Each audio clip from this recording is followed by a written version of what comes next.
Ассаламағалейкум. Армысыздар қазақ елі?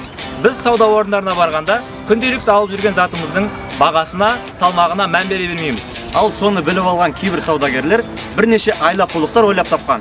Ол қандай айла-қулы екенін білгіңіз келсе, бізбен бірге болыңыздар. Бұл папарацци пранк шоуы. Көрейік!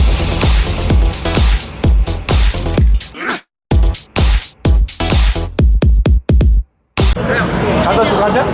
65 теңге. Жақсысы қайсысы? Бәрі жақсы. Мына 77 картошка. Ана үйге. 55-тен қайсысы? Қаппен ол. Қаппен. Қаппен ба? Қойда? 3 килосы.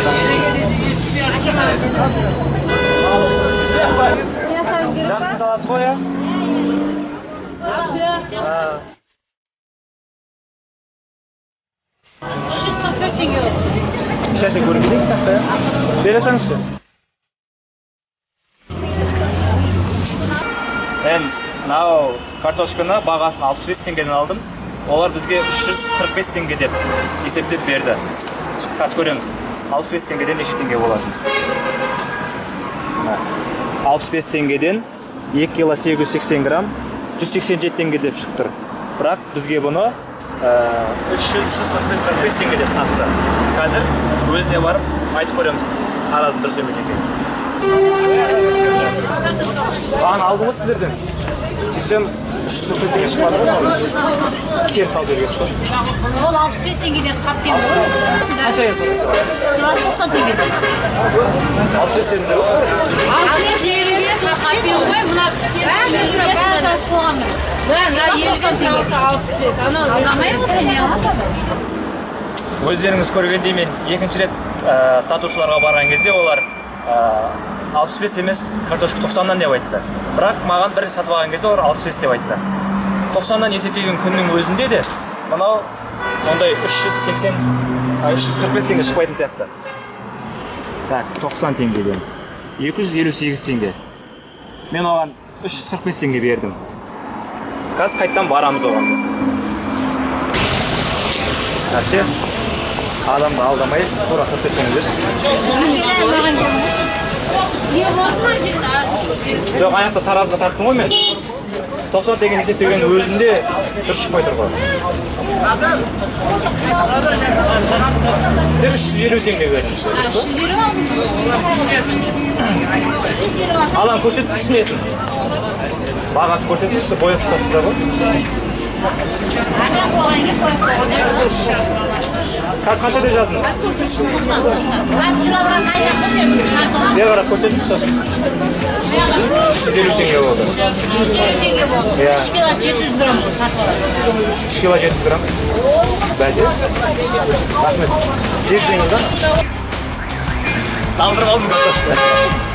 Қалай болды? Өзі 3-ші рет барған кезде олар маған таразын дұрыстап, үстінен тағы да 5-6 картошка қосып берді.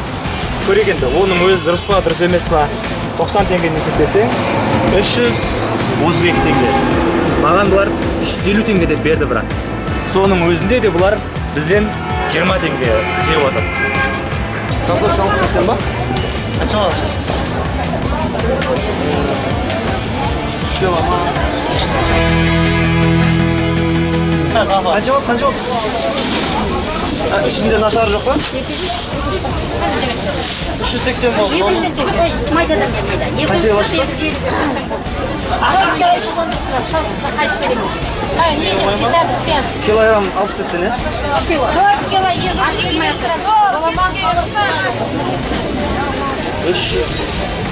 380 теңге. Килограммы 65 теңгеден 4 кило 255 грамм картошка сатып алдым. Жалпы бағасы қанша болды бұның? Жалпы бағасы 380 теңге болды. Тексеріп көрейік. 3,5 килограмм 65 теңгеден 227 теңге болу керек. Ал бізге бұны 380 теңге деп. Айзонда қайттан барасың? Иә, мен қазір қайтадан барып сұрап көрейін. Мынау тура шыққан жоқ па? Неге? Жаңа сіз маған 65 теңгеден 4 кило 255 грамм тақтыңыз. 65 теңге беріп жатқан жоқпын. Ол қаппен мысалы 85 теңге беріп Жоқ, тұрмын. мен сені жаңа сұрадым ғой анықтап. Иә, 85 теңге де беріп қой. Мынаған да беріп 85 теңге алып кетті. Өз тараптан. Таразы не үшін деп қойсың? 80 деген жер. 85 теңге беріп тұрса, 600 теңге де қаппен бермейді. Қаппен бермеді ағам. Қайтадан қосасыз ба? 380 теңге сатып алдым. 90 грамм. 380 теңге. 380 теңге. Қанша алдыңыз саған? 85 теңге бердім де саған. 600 теңге. 190.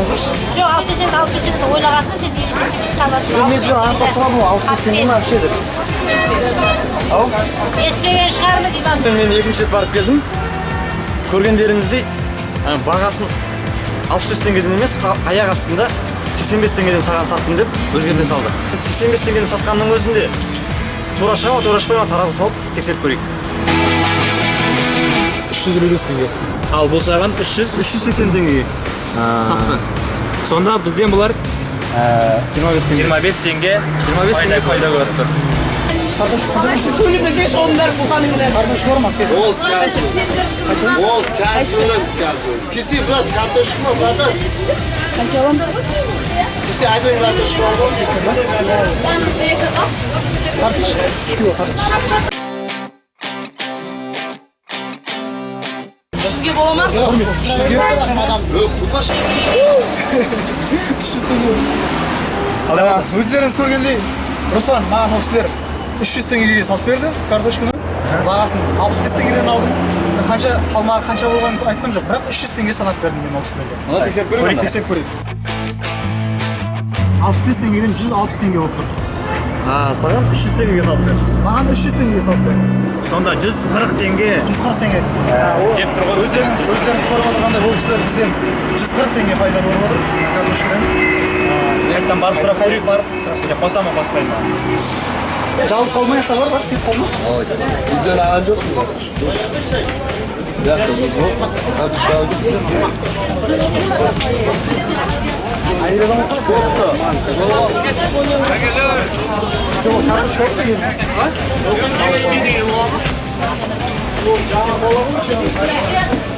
Айдадан отыр, айдадан. Bak 300 tane kартошка satıyor. 160 tane çıktı.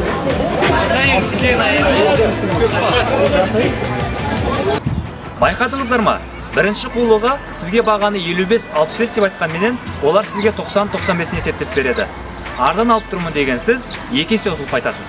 Ал екінші қулығы таразын 1-1,5 килограмм жейтіндей етіп жасап қойған. Ал үшінші қулығы шелектің ортасына іріген құрттаған тауарлар салып, бетіне және астына көз бояусыз жасап, әдемі тауарларын салып дайындап қояды. Ойымызда ештеңе жоқ, біз тауарды алып кете береміз. Бірақ жігіттер, саудагерлердің барлығын білеміз. Арасында адал саудагерлер де бар. Картошка 99. Егімді бөліп қалған. 3 кило тұрсын.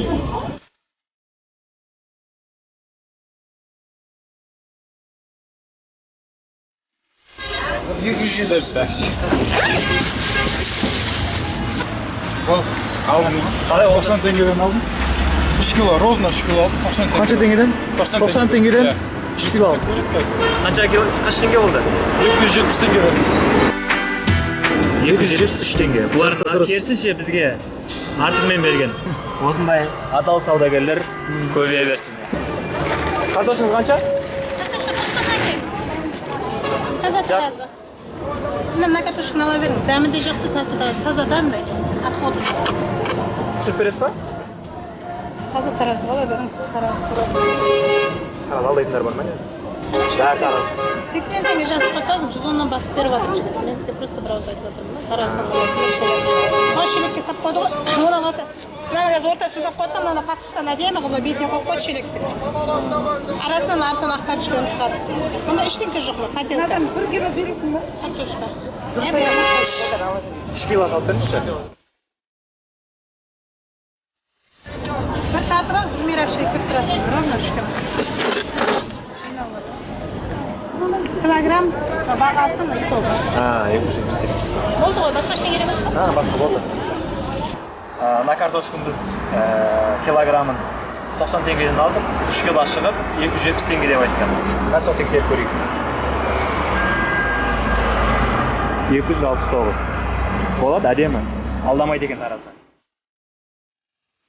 Құрметті көрермендер, қандай да зат алмасақ, тауардың мөлшеріне, салмағына және жарамдылық мерзіміне мән беріп қарап алайық. Ал саудагерлерге айтарымыз, мұндай арамдықтан аулақ болыңыздар. Арам табыс алысқа алып бармасы анық. Қазақ болғаннан кейін, жалпы мұсылман болғаннан кейін, сіздерге айтарымыз, пайғамбарымыз Мұхаммед саллаллаху алейхи уассалам бір мұсылманды алдаған, оған зиян тигізген, немесе айла жасаған адам ол бізден емес деген. Және бір хадисінде, жалған ант ішу тауарды өткізеді, бірақ берекені жояды. Сауданы адал жасаңдар, саудада береке бар. Әрбір істеген ісімізге адал болайық.